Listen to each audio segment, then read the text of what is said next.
Hello, everyone. Welcome to today's show. And if you're joining for the first time, this is part of our industry series for which we meet every Tuesday at 5:30 p.m. Eastern. We pick one vendor or the solution that we review independently.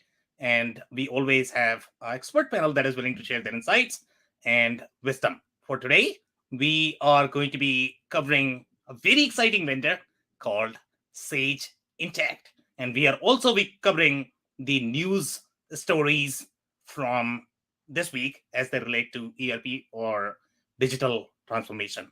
Before we do that, we are going to start with everybody's intros. I am going to start with my intro. If you don't know me, I am Sam Gupta. I'm principal at Elevate IQ. Elevate IQ is the independent ERP and digital transformation consulting firm. We help our clients with the system selection, contract negotiation, enterprise architecture, system architecture, ERP training, as well as the implementation. On that note, I am going to move to Phil for his intro. Hi, Sam. Hi, everybody. Phil Coerper with Ringling Business Solutions. We help executive leadership teams align their digital transformation strategy with their business models. I come to you after over 20 years in the C-suite and mid-market companies, and a lot of good bruises from implementing ERPs and some good successes too. So looking forward to the conversation. All right, amazing. Thank you so much for being here, Phil. Dave, can I move to you next for your intro? Sure. Thanks, everybody. Hey, my name is Dave Chrysler, and I own an operations consulting company working with business leaders in manufacturing, construction, and cannabis to help them create the systems needed to grow their business. And I come to you with more than 20 years in manufacturing operations and implementing ERP systems. So thanks for having me, Sam. Okay, amazing. Thank you so much for being here, Dave. Andy, can I move to you next for your intro? Absolutely, Sam. My name's Andy Pratico. I've been in the ERP business with small to mid-size manufacturers for 4 decades. I've worked all over North America, and I also educate and help companies by teaching how to uncover the truth about ERP systems before you buy, so that it increases your chances of success. Thank you very much, Sam.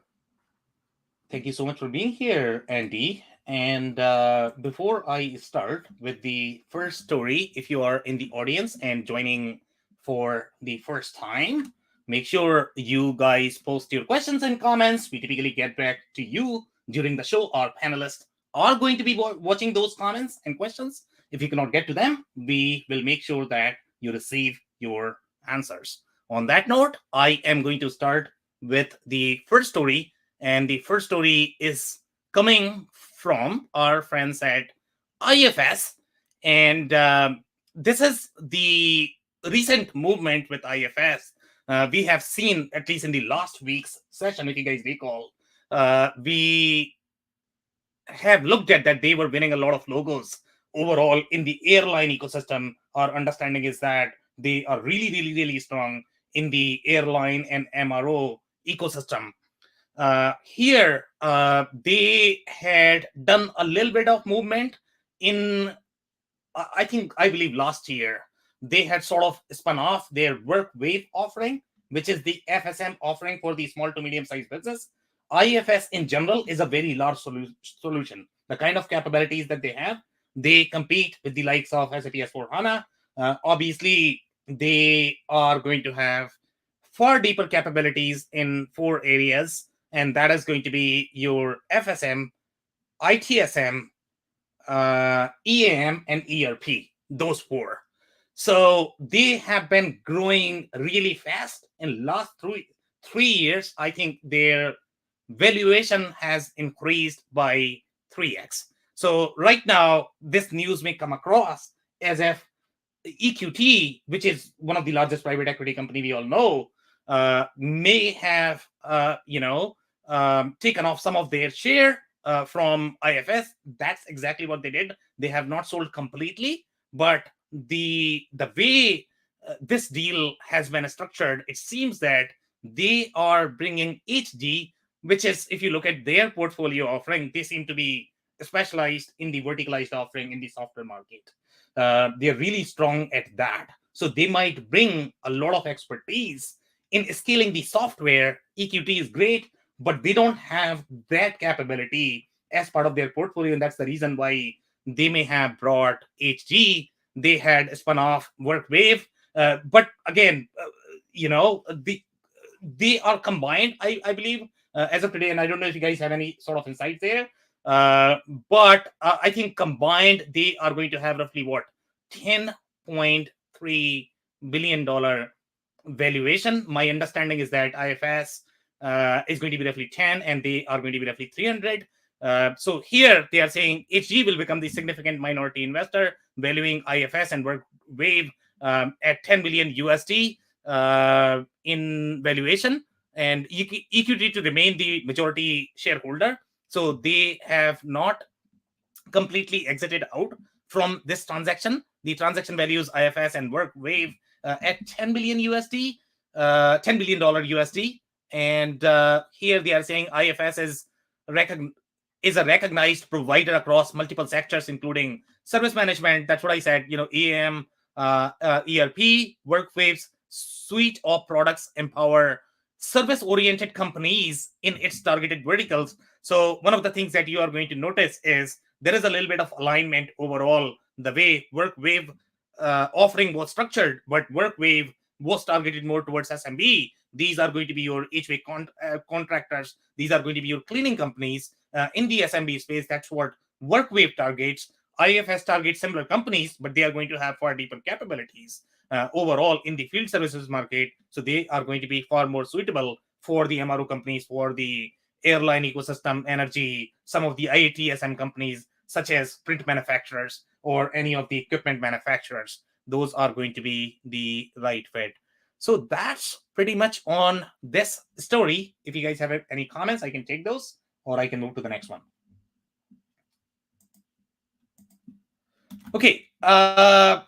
So the next story is coming from IFS as well. In this particular case, we have seen IFS winning a very large logo in Konica Minolta. It's a Japanese company, I believe, and they are in the print manufacturing space. Now, you must be wondering, okay, why did they go with IFS as opposed to something like SAP? Because in the last session, we saw that Microsoft had gone for SAP S/4HANA. So, our assumption is going to be most of the Fortune 100, 500 companies. And I don't know if Konica is probably going to be in that Fortune 100, 500 or not. But, the large companies typically go for SAP. Now, when you think of print manufacturer, you are probably going to be thinking in your head that this is a manufacturing company. So what are they doing with IFS? Also, you might be thinking that if they are going to be so strong in their field service capabilities and the ITSM, then why are they not going for something like ServiceNow? So here, obviously, one of the things that you are going to notice is even though they are in the print manufacturing space, they have very large field service operations. They have roughly 3,250 employees, and they are present in 150 countries. So that's the scale that we are talking about when we look at IFS. That's how large the IFS solution is in terms of the scalability. And here they are saying that they are going to be deploying this solution to efficiently manage across 10 national operating companies across Europe. So Europe is another factor that plays in the favor of IFS, because IFS in general is a very European solution. They have very strong presence in the Europe region. And we all know that Europe is a very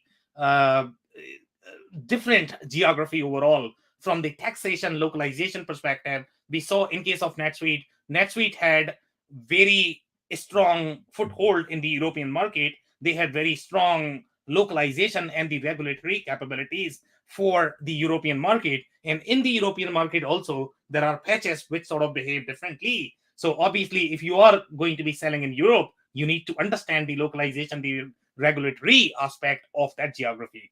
IFS, has traditionally been present in that geography. They don't have as strong foothold in the American market. So that's the reason why they have chosen IFS, just because, it's going to be far more natural for that geography.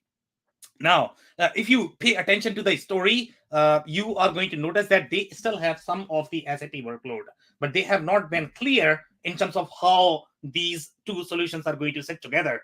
Is IFS going to be responsible only for the field service component, and then SAP is going to be responsible for the financials? It's not really clear in the story, but when you are looking at such large companies, you are going to have the different mixes of different ERP system. It's very rarely that you are going to have only one system. In general, you are going to have multiple systems that are going to be used, unless you are deploying everything under S/4HANA umbrella. But typically that does not fly with most business units because they may have very unique requirements. So you are probably going to require multiple systems in general. So here they are saying AI supported planning, scheduling, optimization will enable employees to align schedules and optimize and deploy resources in real time, allowing them to automatically allocate work orders. And this is where the real sweet spot for IFS is. When you are going to look at the scheduling and planning for those 3,500 resources, guys, that's a big deal. That's a very big deal. Okay, you cannot do that on a spreadsheet, and that's why you need something like IFS to be able to manage that kind of workload. Also, the proactive evaluation of IoT generated data, for example, by production printers and systems for medical image diagnosis, they are very well present in the healthcare space as well, and things are going to be a little critical there overall in terms of the scheduling and planning. So obviously they would want something that is going to be slightly more sophisticated overall with the schedule predictability. And that could be another reason why they may have gone for IFS. Here, this enables service technicians to predict whether defects are imminent or unscheduled maintenance is due. Again, that's what IFS is really good at.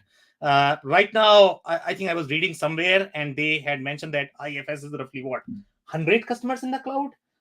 Now, you might think that that's probably a low number, but based on the size of the accounts that IFS is targeting, the number is always going to be lower. But I think that's what they have right now. In cloud, they are going to have far higher number, but their number is going to be far lower in general based on the number of customers. If you have any comments, I can take those, or I can move to the next one. Okay, so the next story is coming from Salesforce. And I was actually looking at Salesforce when they acquired this company. I could not find any sort of details. I don't know if you guys could find anything related to this story, but seems like they acquired this company. I don't know how small this was. It seems like they had acquired, this would be a value-added reseller of, or the ISV of the Salesforce ecosystem. They had the privacy and compliance solution built on top of Salesforce platform. We have seen that Salesforce tries to acquire a lot of different resellers just for the consulting strength. They have acquired few value-added resellers, not a lot. So they have their acquisition strategy all over the place, the way they look at the companies in the market. But obviously, they must have a strategy behind that. We just don't understand what they are trying to do overall from the capabilities perspective. But here, this acquisition is going to be a fit in the healthcare space. This solution is really, or the financial services, because that's where your data masking is going to be relevant. So what this acquisition or the solution does is it's actually going to mask your critical data. For example, let's say if you look at the healthcare space, then you are going to have your PHI or HIPAA compliance. For that, you need to obscure the patient-specific information. You cannot really individually identify a patient based on whatever information you might have. Those are some of the regulations that you are going to see in case of healthcare. Now, from the CRM perspective, I have seen a lot of similar requirements in the medical device space. I'm pretty sure they are going to be similar in the healthcare space. And I can almost guarantee that they are going to have this in the financial services space as well. So obviously, this acquisition is very well aligned with what Salesforce likes to do and where they like to go after. So in this particular case, this is for the healthcare market. This is for the financial services market. They are trying to beefen up their capabilities. That's what we saw when we reviewed Salesforce. I can take any questions or comments, or I can move to today's solution, which is going to be Sage Intacct. I'll wait for 10 seconds if you guys have any comments, or I will start briefing. Okay, so in terms of the briefing of Sage Intacct, I don't know how familiar you are overall with Sage Intacct journey. This is the solution that is one of the free cloud native or born in the cloud solution that is typically marketed as born in the cloud. There are other solutions in the market that are also cloud native. Sometimes they are going to be re-architected. Sometimes they are going to be born in the cloud, but they might not have as much market share as your NetSuite, Acumatica, or Sage Intacct. That's why you don't see them as often. But there are other solutions in the market that are going to be born in the cloud, and they are also going to be cloud native. Now, overall, from the positioning perspective, Sage Intacct likes to go after industries such as not-for-profit. They like to go after financial services, healthcare. So any industry that is going to be slightly more non-traditional from the ERP perspective, meaning they are not going to be your manufacturing, distribution, retail. They are going to be service-centric industries. So any of the industries that are not going to require that deep operational functionality, they are most likely going to require the deep financial capabilities. And we see the deep financial capabilities in the case of, let's say, if you go for oil and gas, you go for energy, you go for not-for-profit, any of the organizations that are going to be slightly more service-oriented or people-centric, that's where Sage Intacct is going to do really well. Sage Intacct is a very unique solution in the market because it has very deep financial capabilities. And when I say very deep, obviously we are going to contrast that with NetSuite, because now that we understand NetSuite has very deep financial capabilities as well. So in the case of Sage Intacct, it is designed from the perspective of a CFO, but the overall capabilities are deeper. So basically, if you look at the average solution in the market, they are probably going to have just 3 or 4 or 5 or 6 dimensions. Okay, Sage Intacct has far more dimensions. So if you are looking at the organization, for example, if you're looking at not-for-profit or public sector, typically they require the analysis to be far deeper than your traditional distribution or the retail company. And that's where Sage Intacct plays really, really well. The other aspect of Sage Intacct is the way their multi-entity functionality is structured. That is going to be far easier, far more natural for the CFOs to be able to use. If you look at the competition, okay, in terms of the competition, Sage Intacct is most likely going to be comparable with solutions like, obviously, we have to compare that with NetSuite, because NetSuite, even though it is not aggressively targeted towards your service-centric offerings, but they have very deep multi-entity capabilities in the cloud-native world. So that's why NetSuite is probably going to be comparable with Sage Intacct, especially if you're looking for slightly more franchise-centric industries, or you are looking at Sage Intacct also likes to target the hospitality industry, which is going to be very franchise-driven. So I think NetSuite and Sage Intacct, they are going to compete head-to-head in that. NetSuite is going to have far deeper operational capability. Sage Intacct is going to have overall far deeper financial capabilities. Okay, and then from the competition perspective, the other comparable are going to be obviously your Workday, but Workday is probably not going to be as deep financially right now, at least. Yes, they have been installed in a lot of different places, but their core and the sweet spot is probably going to be their HCM offering, and the HCM offering for the SMB, it is not a great fit. Sage Intacct has been installed in very large accounts, but those large accounts are not really, they are slightly more, again, non-traditional from the ERP perspective. The length of the transaction is going to be far shorter as we saw in case of Microsoft GP, which was a very financial centric solution. But again, Microsoft GP is probably not going to be your cloud native solution. In case of Sage Intacct, that's the cloud native solution. So the comparable for Sage Intacct again is going to be SAP Business by Design. It's going to be Workday. It's going to be what else am I missing here? Microsoft GP, Microsoft Nav, Infor Cloud Suite Financials. Those are some of the comparable solutions for Sage Intacct. Andy, did I miss anything? Dave, Phil?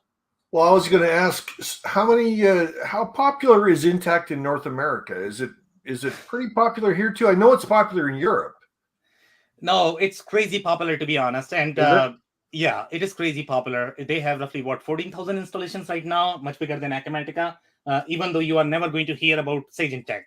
The reason why you don't hear about Sage Intacct so much is because their distribution model is very different, and that we saw in case of Sage. Okay, Sage, likes to commercialize their offerings through accountants. So if you are going to look at major accounting firms, okay, they all are going to be big fans of Sage Intacct because it's naturally designed for them. When you are running an accounting firm, you are managing 20 different accounting clients, and if you have to do that in QuickBooks, you know how terribly difficult it is for them. So let's say if I am an accounting firm, for me, it's just gold, pure gold, Sage Intacct. So this is, I guess, the only solution that is going to be AICPA certified. And they are the only ones who actually claim that they are AICPA certified. And that's a big deal because accountants like to, go for solutions that are going to be AICPA certified. Last year, I saw the news, Andy. I think they won the award for the overall best product. I mean, you are naturally going to feel that based on the user experience and the momentum of the community, you would probably guess that Acumatica is going to win that award. Okay, but Sage Intacct won purely from the product perspective, and product, no doubt, is really good. If you look at the overall information architecture of the product, the way it is designed, the way experience is, it's just phenomenal. It's mind blowing. It's just incomplete. That is the challenge with Sage Intacct. Now, after the acquisition with Sage, and we saw that Sage also acquired Bright Pearl, one of the things that they did is, and for Sage, one of the markets that was really, that was their favorite always. If you look at construction was go-to-market for Sage always. They have always been very strong in construction and real estate. So one of the things that Sage wanted to do, and that's what they are doing right now, is they wanted to position Sage Intacct for construction. Before that, right now, if you actually look at their website, construction is sort of there, but it's not there if you go deeper. So they are trying to target. And by the way, I mean, for construction, this is going to be a great solution. If you talk to Sage as of today, they are going to obviously prefer that you go for Sage Intacct as of today, because this is what is going to experience the most development dollars. They are using Sage Intacct as sort of the prototype that, okay, this is really good development team. Everybody should be following them. And now all of the products are going to follow this strategy. I'm actually going to kill all of my legacy products. Everything should be following the development methodology that Sage Intacct has been using. So obviously, Sage Intacct is going to receive a lot of attention inside Sage, and Sage no doubt has, humongous customer base in the SMB space. In fact, if you look at purely in the SMB market, they are probably one of the largest in terms of the number of customers in the SMB space. They might be one of the largest overall. So Sage Intacct right now is trying to get a lot of different industry flavor.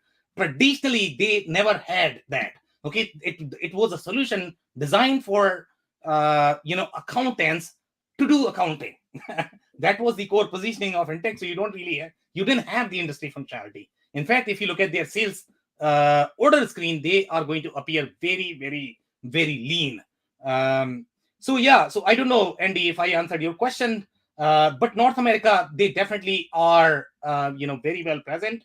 You don't hear them as often because it is going to be utilized by construction, real estate, not for profit, public sector, financial services, Financial franchise, services, huge, and healthcare. they're going to get a lot of business, new opportunity business just from word of mouth. Exactly.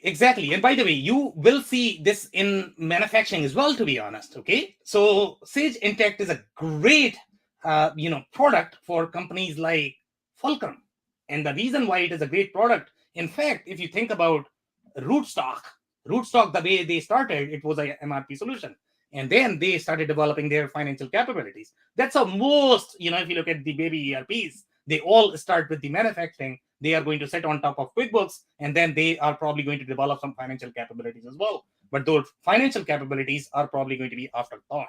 So Sage Intacct is a great solution for companies like Fulcrum, as I said. And the reason for that is because it's a marriage made in heaven. Fulcrum is not going to have any accounting capabilities. Sage Intacct is not going to have any manufacturing capabilities. So now they can compete with a lot of different manufacturing products, but what you are buying is a really thick add-on, and two sort of add-on kind of products that you are trying to fit together. Did I miss anything else? Dave, comment? Sam, I have a quick comment, and probably not for this particular one, because I know we're focused on Intacct, but it's a question I've gotten, because there's a lot of people that'll have Sage, a Mass 100 or maybe a Sage 500, and it seems to me from your explanation that it's not an extension of those products. It's a very different product, and I think that's a point worth making, because people can get confused on that very easily.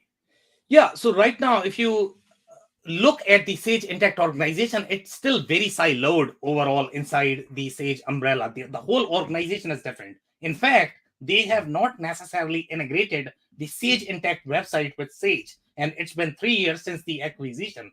And the reason why, in fact, the channel is completely different. So if you talk to some of the Sage partners, they might be selling Sage Intacct, but they have to go through a different organization. It's just a completely different organization right now. There is a chance that they might end up merging all of that, but they didn't want to lose that Sage Intacct charm. Whatever made Sage Intacct, they didn't want to lose that. So Phil, new co, old co, I guess the classic case study from MBA. Yep. Yeah. But it's confusing to the customers, because if they have an on-prem, they're running Mass 100, and they say, well, I like Sage, I want to stick with it, and this is kind of the latest and greatest. It's not completely different as far as features or who the right clientele for that product would be. And I think it's just worth pointing out, you really got to understand, it's like you say, it's almost a different company.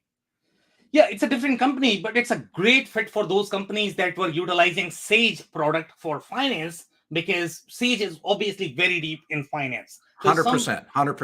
Yep. Right? Yeah. Those CFOs like Sage for the same reason, like the Mass versions for the same reason.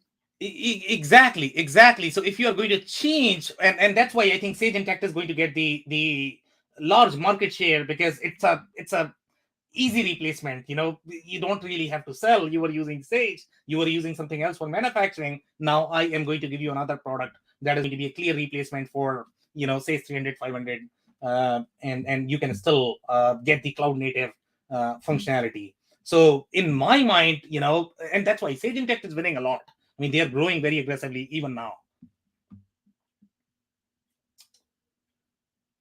Any questions, comments? Okay, so let's move to the next slide. And here, we have a little history here. So one of the things that you are going to notice on the slide is going to be that they started somewhere in 1999. And if you guys remember the date, this coincides with the date when Salesforce was founded. So this is the same year. Now, if you actually think about it, that's a lot of time for a SaaS company. Okay, Acumatica started somewhere in 2008, and if you look at from the popularity perspective or from the momentum perspective, it seems as if Acumatica is far bigger than Sage Intacct. Nobody knows where Sage Intacct is, to be honest. Okay, but Acumatica has so much momentum, so overall they have been in the market for far longer. If you look at the depth of the product, to be honest, the depth of the product is not there as much as you are going to see in some other products, such as NetSuite. NetSuite, when you look at that product, it almost feels that now you can probably compare that with SAP S4HANA, because it's localized and globalized in 100 countries. It has a lot of different deep operational capabilities. So overall, from the size of the product perspective, the product appears very big, that it can compete with a lot of mainstream ERP system, even though they all started as the cloud native solution. By the way, 1999, if I remember correctly, I don't remember what we saw in the case of NetSuite, but I think this is the date when NetSuite also started, somewhere around that time. Now, when you look at the number of employees, they are saying that they have roughly 500. That's slightly bigger than what Acumatica has right now. But then overall, from the organization perspective, the way Sage Intacct's distribution model is, they have the direct sales force. Acumatica only likes to go with resellers. So that's why Acumatica can afford to be that small, but can have much larger impact, because the only spend they are going to have is going to be R&D. Sure, there is going to be education training for the reseller, but overall, from the size perspective, they don't need as strong sales team or the customer service team, and that's why Acumatica is probably going to be smallest. But if you compare the number of employees, it seems to be bigger than your Acumatica. Now, Sage Intacct Sam, NetSuite 1998. 1998, somewhere around the same time, right? Okay, perfect. So here, by the way, one of the things that you are going to notice is Sage was primarily a very European solution. Okay, it's a very European company. If you're going to look at the solution, you are probably not going to see dollars in their data sheets. You will probably see, a lot of European currency.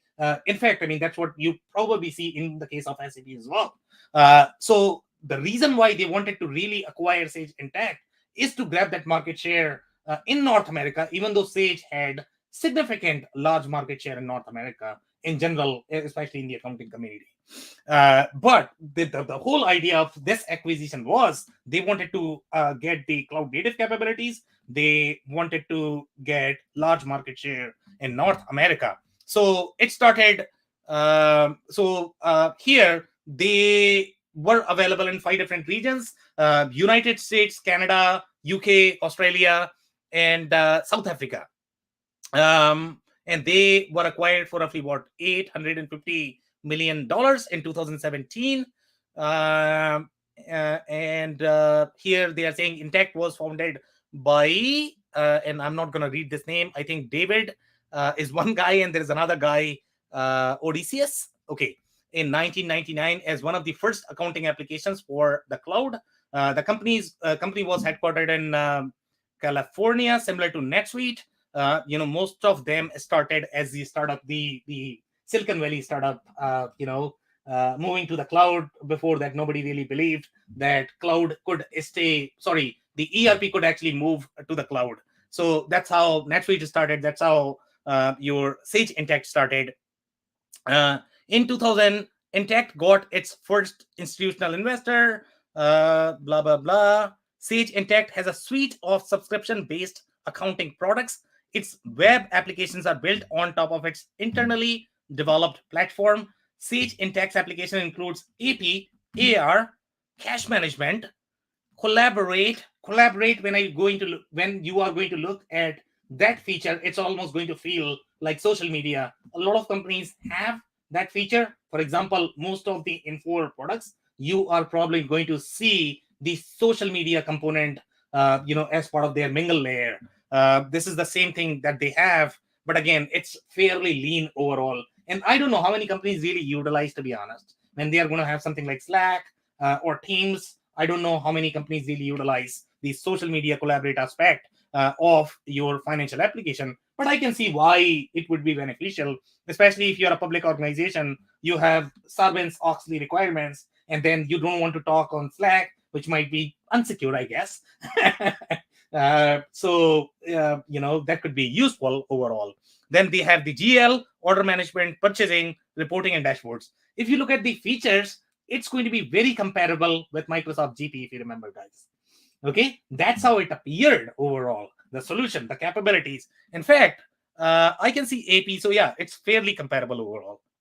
But in the functional capabilities, not from the product and sizing perspective, not from the technology perspective, only from the feature set perspective and the industries it is targeting, seems to be comparable with Microsoft GP. Here, they are saying Sage Intacct released add-on software application for contract and subscription billing.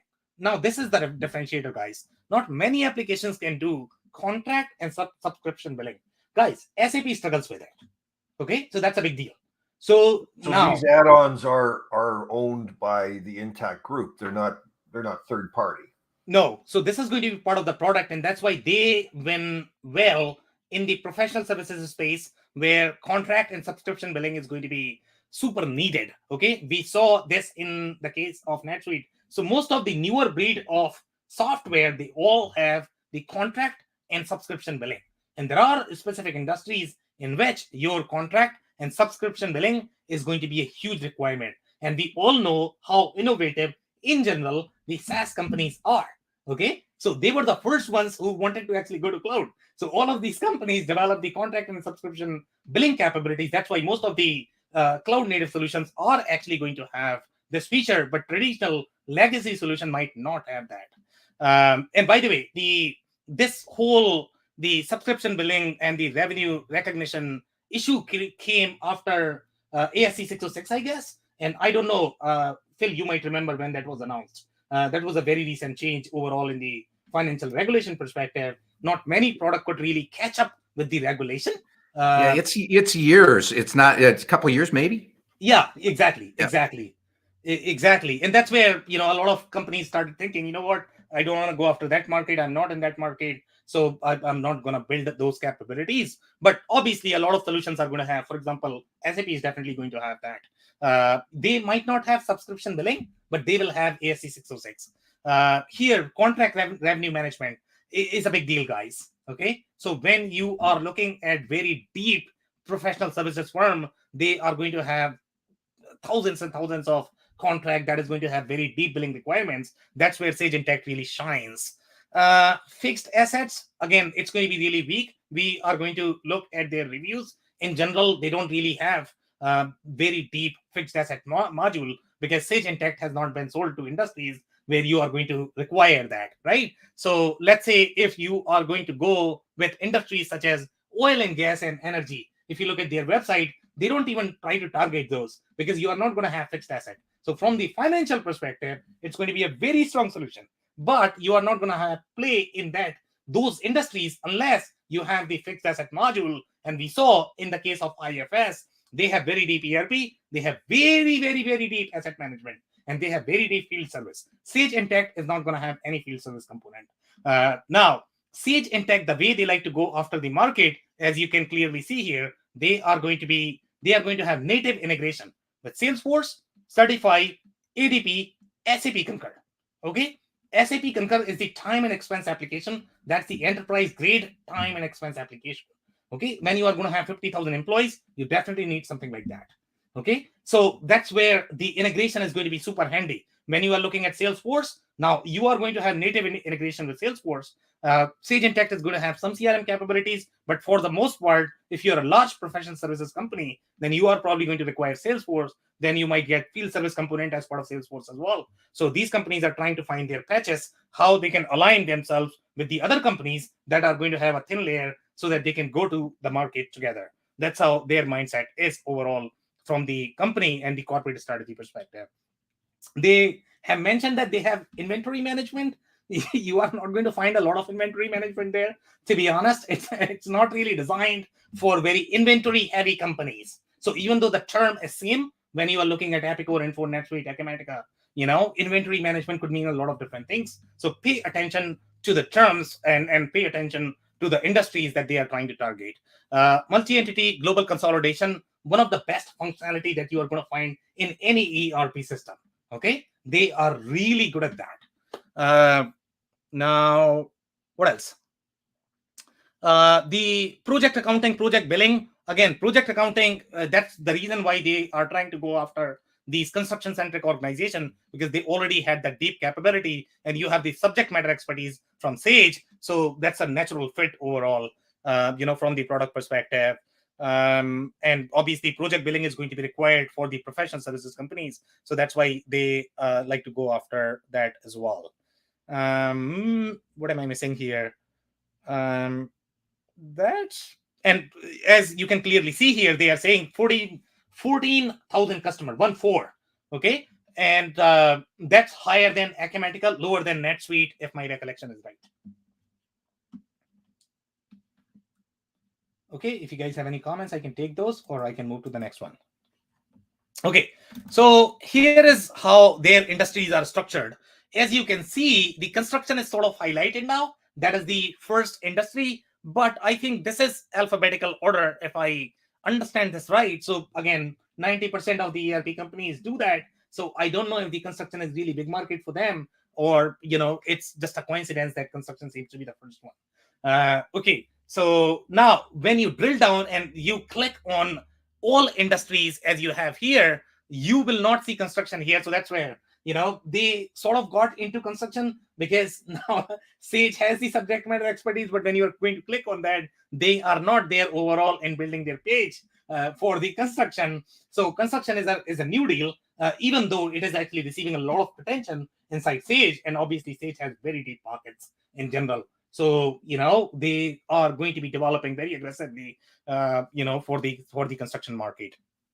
But overall, these are the industries that they like to target. They are not really the traditional ERP industry. For example, financial services. There are only a few systems that can really work for financial services, and Sage Intacct is probably going to be really strong because of their billing component.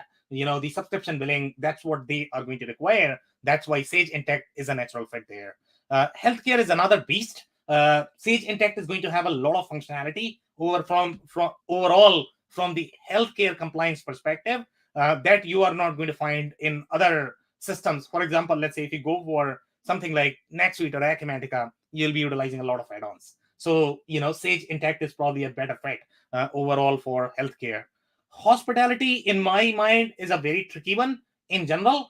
Okay, that's a very tricky industry in general, because when you are looking at the hospitality industry, number one, it could fall into a lot of different patches. So one hospitality industry could be you have these hotels and motels. If you're going after that, then you are probably going to require very sophisticated the reservation system to manage your real estate properties. Now for that, you are going to have some other add-on. Your financial solution is not going to be enough for that. So and then hospitality could also mean something like your restaurants. Now restaurants typically have very different operational needs as well. There are solutions that are designed for those industries, but for the most part, these industries are not going to find a deep ERP system that is going to work out of the box just the way it works for manufacturing, retail, distribution. That's why these companies like to target those industries that, okay, you use whatever you like and use Sage Intacct for the financials, and that's why they are going after these industries. They have very deep not-for-profit. Not-for-profit is a very tricky space, guys. They require very specific accounting capabilities, and they also require very specific your operational capabilities. For example, the fund accounting, the grant management, that is going to be the volunteer management, the program management. It's a very, very, very different vertical, and they win a lot in not-for-profit. You are going to see other solutions in the not-for-profit space. For example, Unit 4 is another solution that is positioned for the not-for-profit public sector school. Sage Intacct is going to be slightly superior in the cloud native capabilities. They are going to be superior, for the not-for-profit, but I'm not too sure about these schools, to be honest. Okay, Unit 4 is going to have far deeper capabilities for the universities, for the schools, because they require very different operational capabilities. You are going to have companies such as Blackboard. Okay, Blackboard has very deep operational capabilities overall from the school management, university management perspective, but they are not going to be as strong, obviously, in the finance space. So a lot of different layers there overall.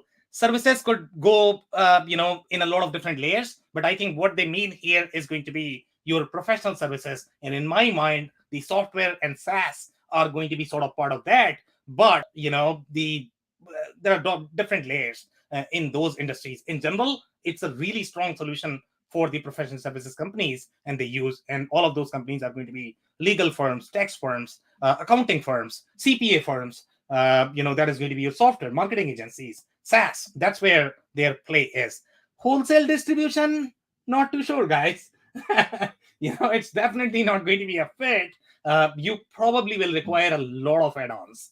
So even though you could sell to wholesale distribution just because you are claiming that you have inventory management, and you can cut some of the sales orders, but this is definitely not good for wholesale distribution unless you are buying only for the financial capabilities. Okay, guys, so this is the sweet spot. I mean, this is what I just love. So if I'm the CFO, to be honest, this is paradise for me, because this is what I like to see as the CFO. I want to have as many dimensions, as many layers, so that I can report my financial statements from many different perspectives. Now, you are not going to see this in the systems which are going to be operationally deep. For example, if you look at the majority of the manufacturing or the distribution system, you are probably going to have 4 dimensions. Even your NetSuite and Acumatica, they are probably not going to have as many dimensions. So if you are a real estate firm where you are going to have 80 different entities, if you are a public sector firm, or you are a city, okay, for a city, you are going to require far more dimensions, because you are serving many different consumers. It's just very complex business model, even for the cities and municipalities. They require far deeper dimensions overall from the analysis perspective. Here we are looking at roughly 11 dimensions, which is a big deal, and I think they can probably do more. And as I had told you guys, this is the AICPA preferred core accounting software. And pay attention to the words. They are saying core accounting, meaning if you are buying this for accounting, this is one of the best. I'm telling you guys. Okay, this is really one of the best. Sage Intacct receives the highest score in core financials, which is true as well.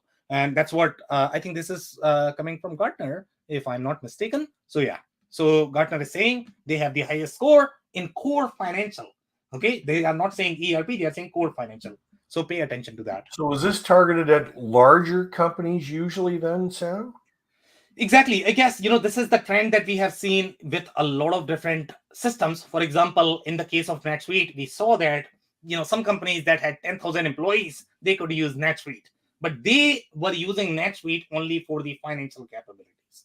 Okay. So when you look at the length of the transaction from the finance perspective, literally you are starting at the GL level. Okay. Then you are finishing at the close level. But if you look at the operational depth of any ERP system, then the transaction has to start from your CRM, from your lead to prospect to marketing automation to your opportunity, and then quote, and then order, and then all of that goes into your production, your PPS process in the warehouse, and then finally your accounting. So accounting almost feels that I'm done as soon as your operation is done. But here the only thing they are doing is this much. Okay, that's a very, very, very short length of the transaction. So it's always about what is the length of the transaction, and that's what dictates which company you are going to work for. You can never use systems like Acumatica or NetSuite in a retail organization or the manufacturing organization that are going to have 10,000 employees. It's not going to work. You might be able to use it just for financials because the length of the transaction is far shorter. So you don't really require as much capacity from the database perspective. I guess I don't know what is the best way to predict, but that's probably my best assessment.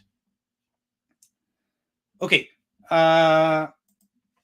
So here they are saying fast and powerful multi-ledger. And again, in a lot of different systems, they are going to be really weak in the financial functionality, because most of the SMB, especially if you're looking at the traditional ERP industries, your retailer, manufacturer, distributor, they don't even care for multi-ledgers, to be honest. For example, Acumatica is probably not going to have as many ledgers as your other bigger solutions are going to have. Your Info Cloud Suite Industrial are probably going to have far more sub-ledgers in general. But do you need that is going to be a question about how sophisticated you are in your financial planning, and how many transactions do you have. If you have 100 transactions a month, sure, who cares for multi-ledgers? But let's say if you have a million GL entries, then you probably have to have that, because it's going to be really hard to find those GL and reconcile those books. And I'm pretty sure Phil can relate with that. But this is an interesting functionality to be closing subledgers and subsidy ledgers independently is interesting. Exactly, because this is what CFOs like to do, right? If they didn't have this, then they are going to have a lot of different admin effort, to be honest, to be able to accomplish this. It's going to require a lot of emailing, coordination. That's a nightmare. Well, Right? it's long hours on close weekends is basically what you're giving them. You're giving them some of their life back here to stage it out. Exactly, and that's why CFOs and the accountants, they absolutely love Sage Intacct. This is really designed for them, guys. So here you are saying you can continue to operate business as usual during the close period by closing one ledger while other ledgers are still processing transaction. That's a big deal, guys. Okay, if you are looking for just the accounting solution, and that's the reason why accountants love it. And in fact, I mean, if you look at the way Sage is marketed and targeted, they have a menu item for accountants, and they have menu item for the Sage Intacct as well, because they are really targeting accountants and accounting firms. Here, now let's look at the menu structure and the solution. Now, guys, if you actually take out the multi-ledger, multi-entity functionality, to be honest, the solution is going to appear very similar to how Odoo appears, to be honest. It looks very simple and lean, that you probably don't have anything in the solution. Okay, it does not come across as the ERP. You might want to compare this with QuickBooks. Obviously, it is not comparable with QuickBooks. It's far deeper overall in the financial capabilities. But overall, if you look at the menu structure, you look at the way information is structured. For example, let's look at the workflow. So you are creating a sales code. Okay, guys, then you are creating a sales order. And then you are fulfilling an order. Sure, it's simple. But you have far more steps if you are looking for a wholesale distribution organization. This is where the money is, fulfilling the order.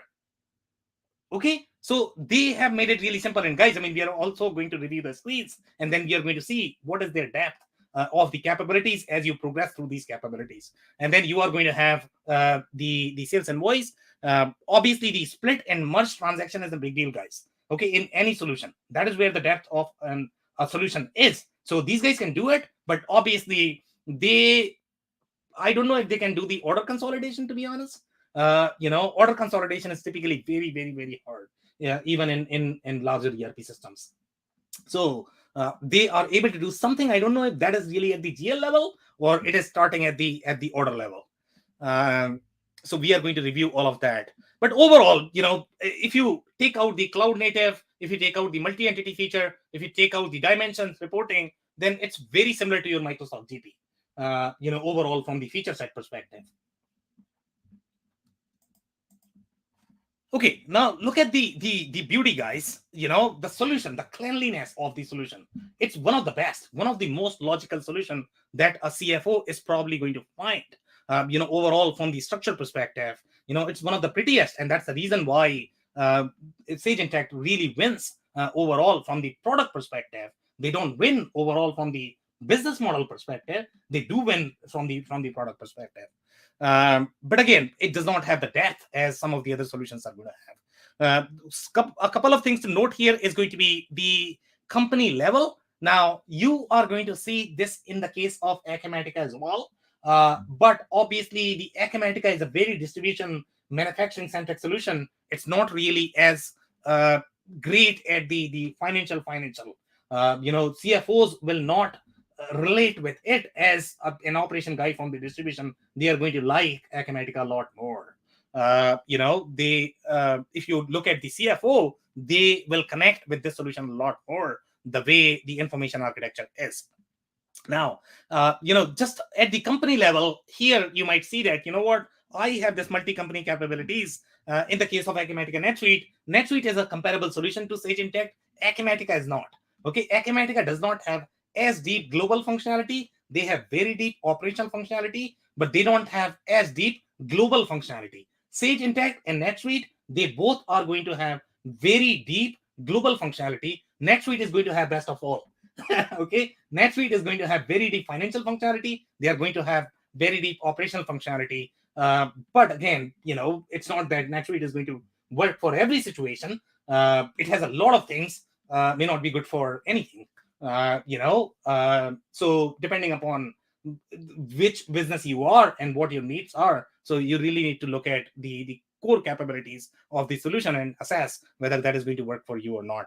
But some of the things that CFOs absolutely love, things like retail hour by location, guys. Now that's a KPI that any of the retail industry CFO are going to appreciate that a lot. It's retail hour by location. Okay, so we have seen a lot of different KPIs in the warehouse space. They have things like square footage. Okay, they want to measure a lot of things from the square footage perspective because that's where their large dollars are. So here, in case of retail, they are going to measure by this. But again, this is not going to provide you all those operational capabilities for the retail company. This is going to be just the financial capabilities. But if you're buying for the finance capabilities, this is really good. Okay, so this is the sales code, guys. So sales code, doesn't look very off overall, but typically when you are looking at, systems like Acumatica or NetSuite, you are probably going to see a very deep CRM capabilities, but here you are not going to find all of that. So the workflow is starting from sales code. That's not how, most organizations work nowadays. They are probably going to require Salesforce, and that's why Sage Intacct is going to integrate with Salesforce really well. So Salesforce and Sage Intacct, they go together overall in the market. You have native integration, and people really like that. And they sometimes refer Sage Intacct is, the financial Salesforce or Salesforce for finance. They really like that because it's really that easy to use. One of the things that you are going to notice at the sales code level is you have the project field right there. Okay, that's very rare to find in the manufacturing space because not every sales code is going to go towards a project. Okay, so it's designed for very project professional services, industries. So this is where the real differentiator is, how these screens are laid out, whether they are going to work for your industry or not. Here they are trying to code for the chemical corp, but I would doubt if this solution is going to work for the chemical company, to be honest, unless you are literally utilizing it for the financials, or this chemical company is just a research-based professional services firm, and the only thing they sell is the services. They don't do anything with chemicals as such. They are simply selling the study based on chemicals on a piece of paper. So that would be more of the professional services firm. That is the R&D firm in the chemical industry. Here, look at the number of fields that you are going to have at the sales code level. Again, very minimal exposure. If you're going to look at NetSuite or Acumatica, you are probably going to find far more in the cloud native category.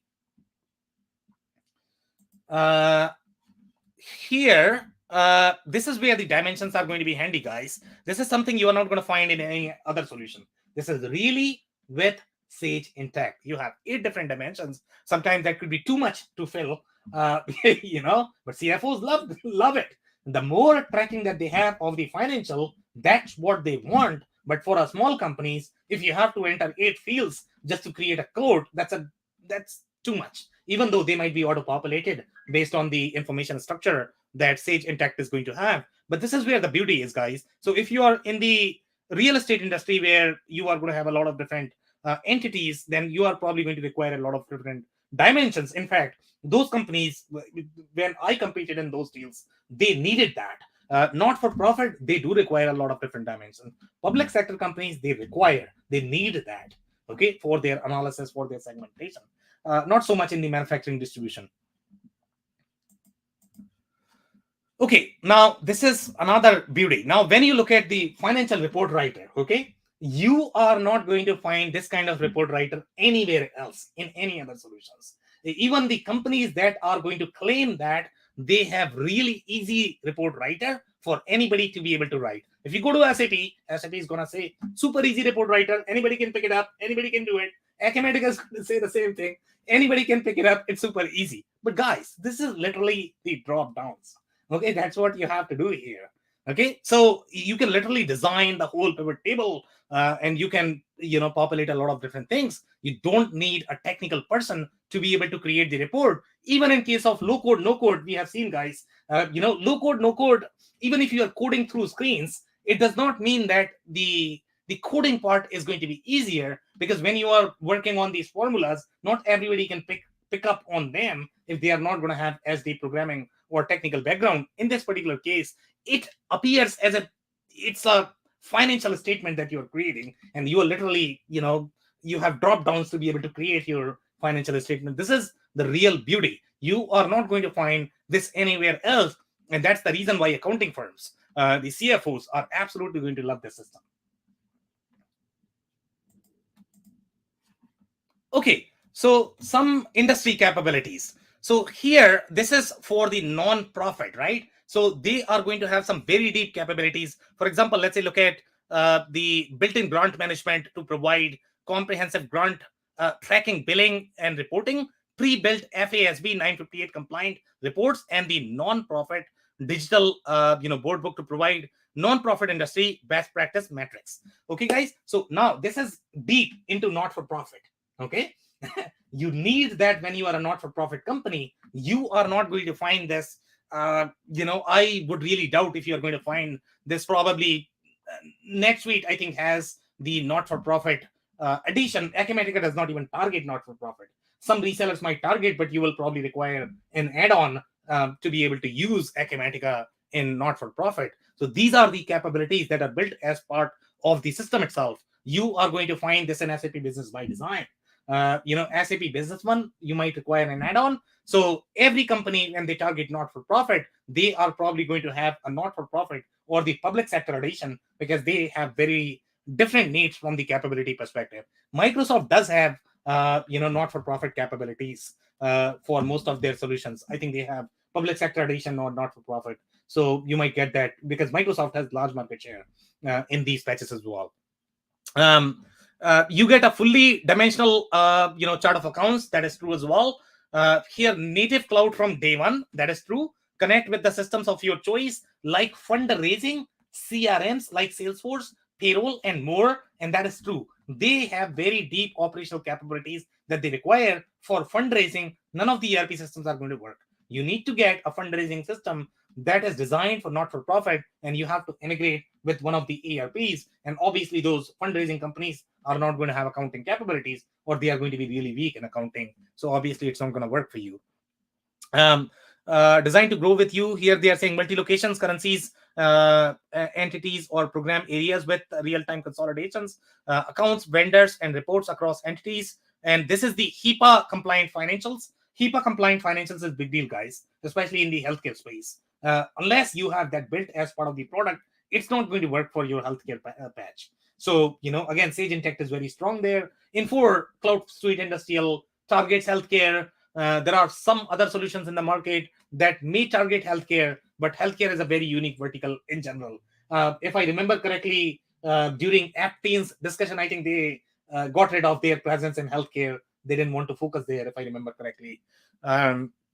Here, this is the trend that we saw with every single cloud native solution, that they list their competitors. And this is really good, guys. At least you know who they are trying to compete with. And in this particular case, they have the customer journeys identified for all of these customers that are most frequently moving to Sage Intacct. So here, QuickBooks is a natural one. No questions about that. Now, if you are considering NetSuite and Sage Intacct definitely compete head-to-head. We saw this in case of NetSuite as well. NetSuite listed Sage Intacct as their competitor because NetSuite is really strong in the financial capabilities. They are not as strong, overall in the operational capabilities for the manufacturing distribution organizations. But overall, from the financial perspective, they are really strong there. Blackboard is an outlier, to be honest. But seems like, I don't know if Blackboard, they have developed their financial capabilities because they were really, really, really good at, I believe they were competing in the not-for-profit is their biggest vertical.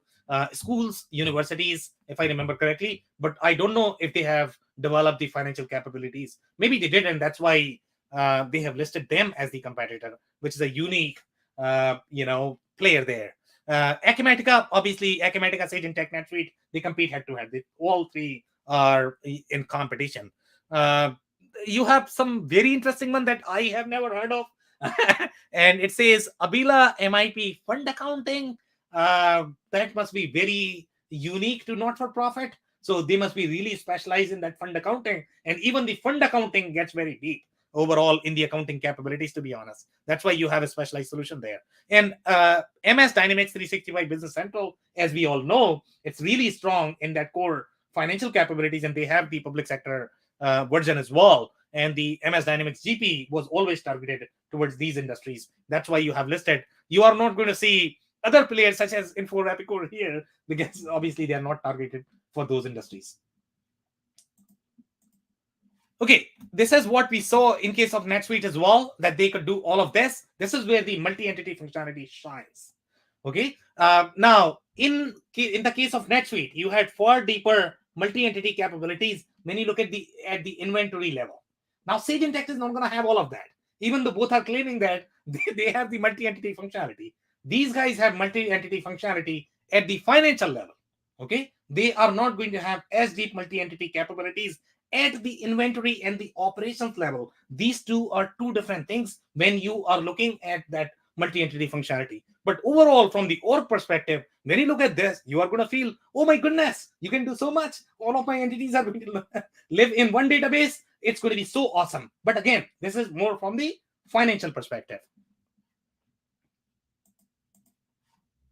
So we have some reviews that we can cover. So now, based on whatever we discussed, guys, your assumption is going to be any CFO or any of the industries that are going to be slightly more not-for-profit, service-centric, marketing agencies, SaaS, anything related to financial, if they are probably going to appreciate this, the operational companies might not appreciate this. So now let's validate that with whatever we discussed so far. So here the first review is coming from company in the real estate industry. And from our discussion so far, Sage Intacct is going to be a great fit for the real estate. So let's see if they like this and how they are using it. By the way, this review is from 2022, so it's fairly recent. It is vetted based on the abilities that Sage Intacct may have as of today. So Sage Intacct maintains an administrative order of the financial procedures within the company. As we guessed, they are going to be using for the financial functionality. Here they are saying, help me easily manage payroll payments, and also has detailed reports of all of the departments through the follow-ups that are given. Our assumption is going to be anything related to financial reporting, anything related to financial analysis, you cannot beat Sage Intacct. It's that powerful. So no wonders there that she likes that piece of functionality. Now, let's look at some of the negative comments here. So it says that it slows down when having a ton of data, lack of platform optimization. Now, guys, let's look at the length of transaction. It's really short. So I have no idea why Sage Intacct is struggling there, to be honest. If you cannot pull off the financial transactions for the 200 employee company, seriously? That doesn't make any sense. Okay, so there is something to it. So I don't know if it could be because she was coming from an on-prem version and she had this perspective that systems are supposed to be super fast, because on-prem and cloud, it's going to be a different experience. So sometimes you could feel it because of that. But this is strange because you are using only for finance and this is a 200 company. So why are you slow? It doesn't make any sense. Then it is saying that the problem is searches is not very well designated, because if I want to search for the name of a client, employer, supplier, or company, it must be by their first words. That seems very legacy problem, to be honest. It doesn't make any sense. Again, I don't know if this is really a training issue. This seems like as if the system was designed for 1980, even though it is one of the prettiest that we have seen. The development looks fancy, but I really don't know what's going on here, to be honest. Well, they say the training site is very outdated, as the articles and training videos have not been updated in a long time. So that might be exactly what it is. No, I mean, training is different. I mean, trainings, I have seen that companies, even if they are going to be really good, sometimes they don't update the training. But here, this is a real issue with the product itself. Okay, and this issue, it seems very legacy, to be honest. This should not be in the cloud native system. If you are really good at the cloud native development, to be honest. The training is a different issue, Andy. I mean, even if your, let's say, product is good and you are not investing as much in training, sometimes, that's okay. But at least your product should work. So here, when I say training issue, meaning the training of this user, the way she is searching in the product, That's what I mean by training. But this is shocking that 200 people real estate company, the product is struggling. That's a strain. Now let's look at the second one.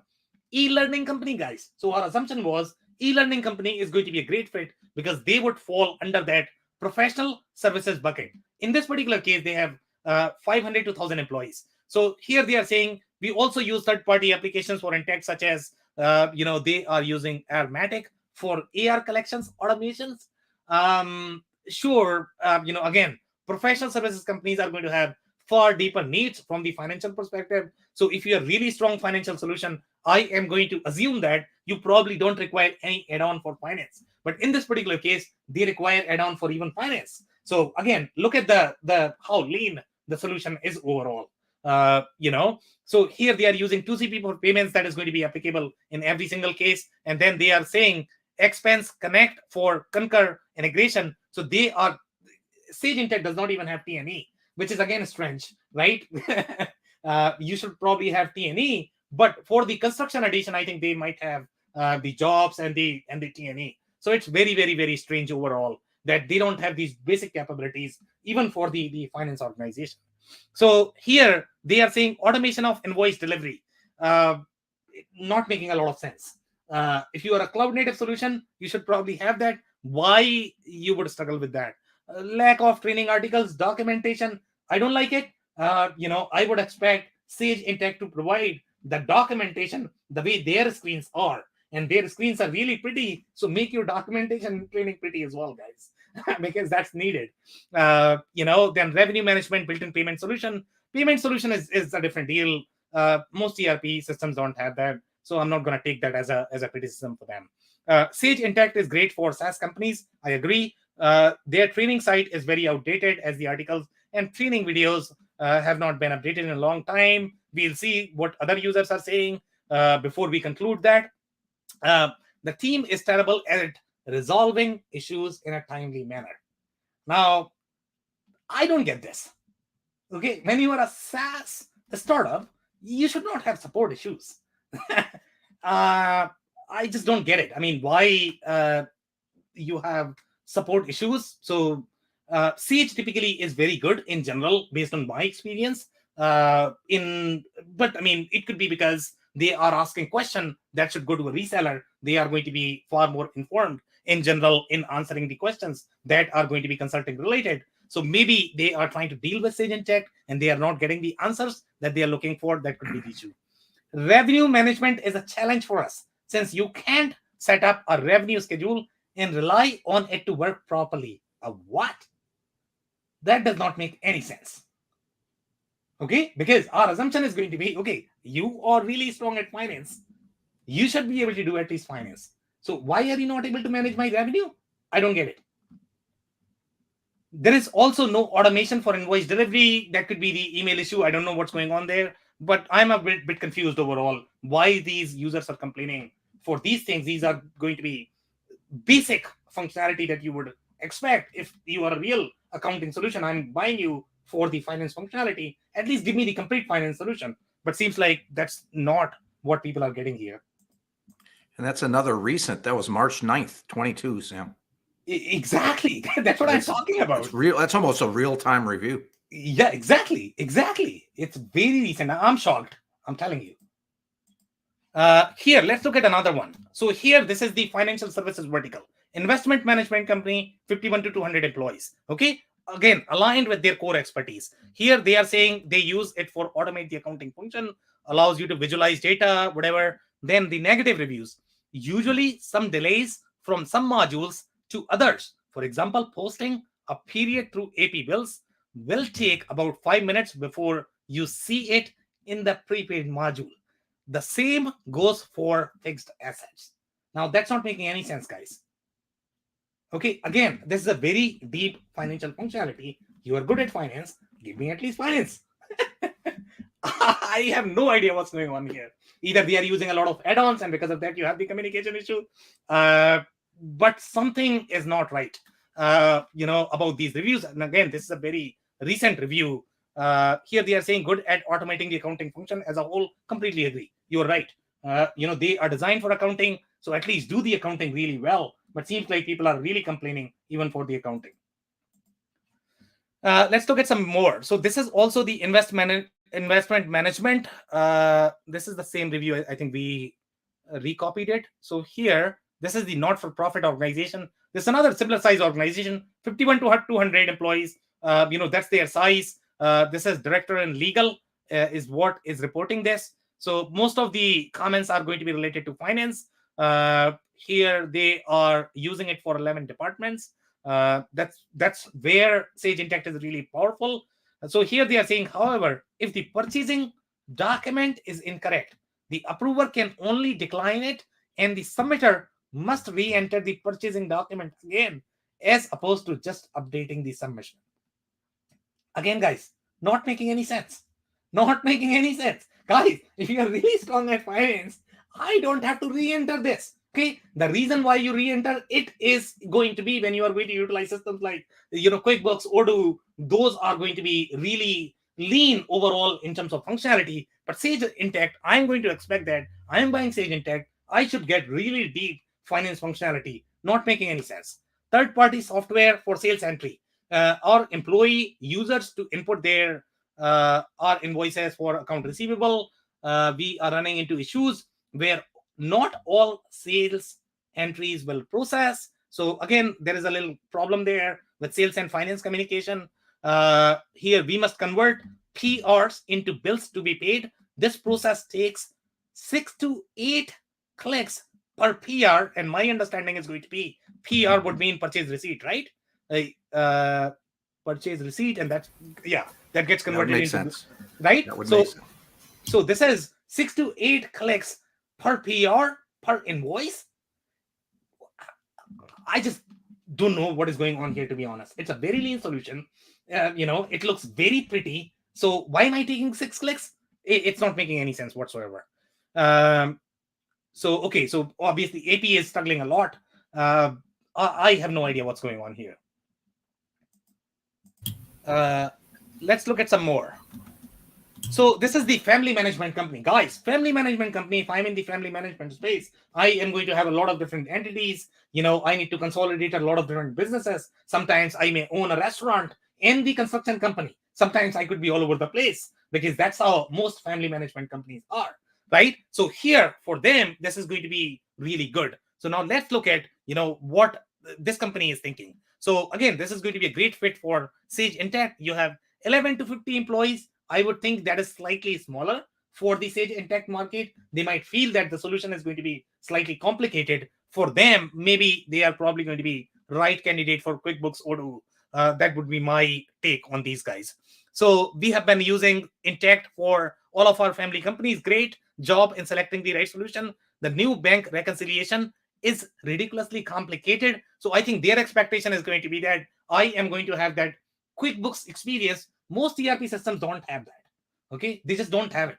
So, again, I think the problem is really with the user, not really with respect to the solution.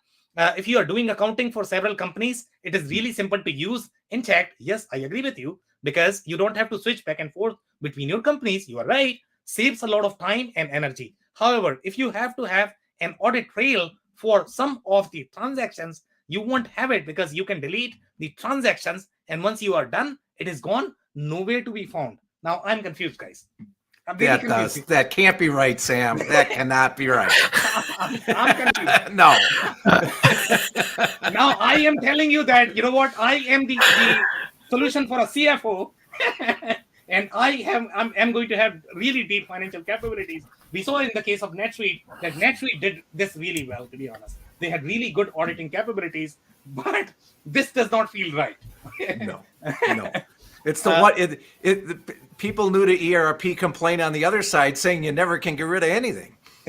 Right? Exactly. You are so right. Guys, the other review. Here you are looking at a company that has 5,000 to 10,000 employees. That's a big deal. One time we saw a company that has 50 to 200 employees that was complaining that Sage Intacct is slow. Now we have a company that has 5,000 to 10,000 employees. Obviously, they are going to have far more transactions in general, for their company. They are in the professional services space as well. Their transaction length is not going to be as thick, but for the most part, 5,000 to 10,000 is a big deal. So here they are saying use Sage Intacct to integrate with multiple financial applications. And this is where Sage Intacct really shines. When you are going to be professional services companies, you are probably going to have a lot of different tools. For example, for project management, you are probably going to use either Jira or Asana. Software developers, they don't like to even remotely touch an ERP. There's no way, you can sell an ERP to them, to be honest. They're never going to use it. So you will need to integrate a lot of different applications with your ERP. And that's where Sage Intacct is really a great solution, to be honest. And these companies are going to have very deep integration capabilities, so they can integrate themselves. So that's why Sage Intacct is a great solution overall for the professional services companies. So here they seem to be happy with it. The only complaint that they have made, which is going to be customer support, legacy application. Seriously, there is no way. The only reason why these guys are complaining that this is legacy is because these guys are software developers. Okay, they are used to of seeing these fancy websites. Your ERP is not going to have similar experience. Okay, Sage Intacct is one of the prettiest solutions that you are going to find in the market when it comes to ERP. But guys, tracking finances, what's going on here? That doesn't make any sense. That does not make any sense. So either it is going to be the user issue, or it is going to be the I don't know what's going on there. I'm confused. Let's look at some more. So here, this is another big one. So here, IT company, 10,000 employees. So here they are saying we have used Sage Intacct for driving sales, vendor management, consolidating our finances, and management of inventory. Now, management of inventory for an IT company is a very different deal than for a company that is going to be retail and they are going to have 10,000 employees. So don't get confused. Okay, in this particular case, this is the IT company. Here, they are saying customer support is not good. I get it. Your expectation is that you are probably going to get all of the answers from the ERP company. You are never going to get that. Get a consulting company. They'll give you far superior answers. So the problem is in you, not with Sage Intacct. Here, they are saying it is best suited in bulk financial project, which need proper inventory management.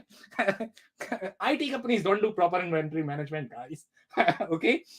So again, I don't think this is right. The vendor management, financial accounting, it allows cross-dimensional analysis of customized reports, which helps in better reporting and management. That too, with minimum effort, makes it a good tool in the market. Seems like they are really happy, to be honest. So if Sage Intacct is working with a 10,000 employees organization, I'm not really sure what was wrong with the other review where they complained about the slowness when you were really 500 employees. I just don't get it. Or 200 employees, I believe. One more quick one. So here, this is a banking company, banking as a loan company. And guys, when you are a loan company, you are going to have very different needs. We have a high volume of intercompany transactions that our previous software was unable to accommodate to us without having the entire booking process be manual. And I have seen a lot of banks, this whole process is very manual. So that's where Sage Intacct really shines. Here I can schedule reversals and post intercompany transactions to both entities very seamlessly. Complaining about account payable, financial reporting, seriously? You are not happy with the financial reporting of Sage Intacct? There's something off here. I just don't get it. Not for novice entry-level bookkeeping. They're very small, though, Sam. Don't forget. Exactly. Yeah. So that's it for the presentation, guys. So we can take some comments. Hey, it seems to me that I'm sorry, Phil, go ahead. Oh, either way. I'm just trying to get my head around the reviews. They don't align, and they're all really recent. And I know that review website is outstanding, right? Yeah. They validate them. That's a go-to website, but something just is wrong about those reviews. So I'm just trying to take that in.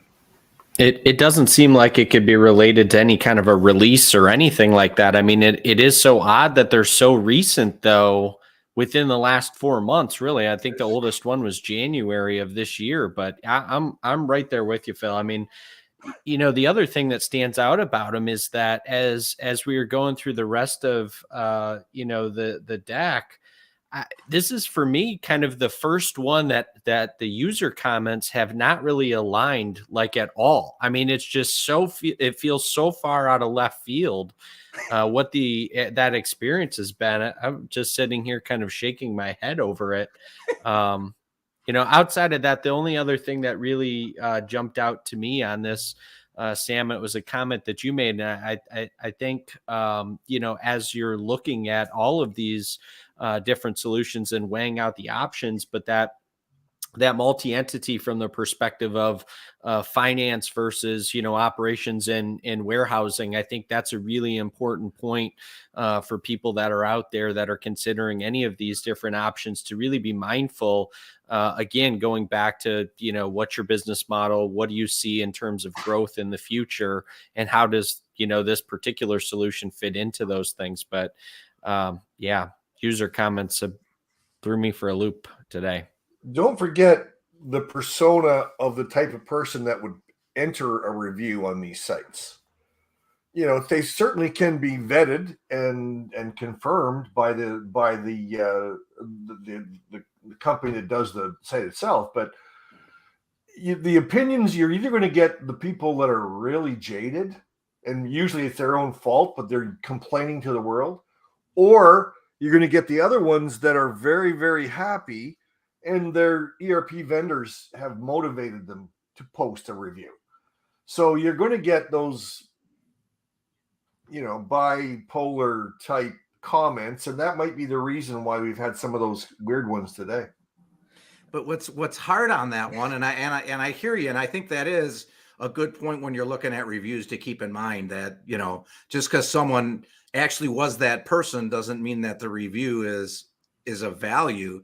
But they were giving these guys 8 stars, and then the very specific examples of functionality and Sam kept making the point, because the presentation, to Dave's point, really did highlight where these guys are strong. And the thing I like about this software is you can tell what they're trying to do. You can tell who they're trying to sell it to. You can get your head around exactly what this is, and when you, as a customer or a potential client, you'd say that's a good one for you to evaluate. And then you get to the reviews, and what I thought was the center of their strength, all of a sudden, the financial reporting isn't any good, or you get these weird comments. That's the part that jumped out at me, and I agree, Andy, with where you're coming from and your perspective on it. But I gotta kind of echo what you just said, Phil. I mean, to see so many people call out specifically that the financial reporting component in that one that was a manager in finance and accounting for a loan. I mean, you would think out of all people, right, that's going to be the person that knows whether or not this is, acceptable, functionality. So I don't know.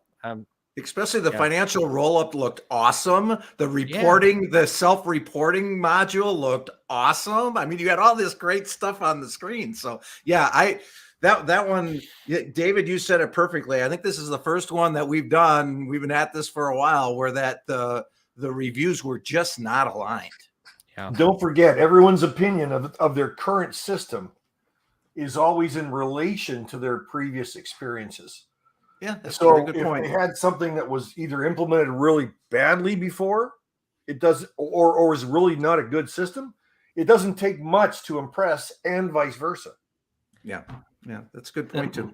The only rebuttal I have to that, Andy, is the one specific one that jumped out at me was migrating from QuickBooks. I mean, yeah, I know. I can't even get behind that. QuickBooks has an amazing following, though, too.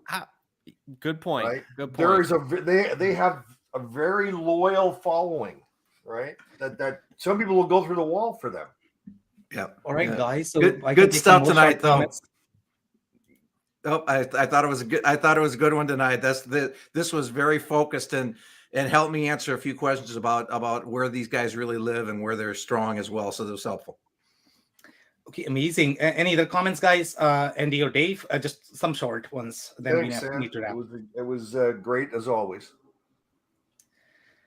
All right, guys. So just to wrap, if you are in the market for those non-traditional industries which are not going to be very ERP focused, and if you're buying a cloud-native solution that is going to be really strong at financials, Sage Intacct unquestionably is an amazing solution. There is no, but make sure you guys are going to be paying attention to the reviews, and you guys are going to be looking at those features, because that's where the trick is. Maybe the users were uninformed, or maybe there's a real problem with the solution. So make sure you vet them.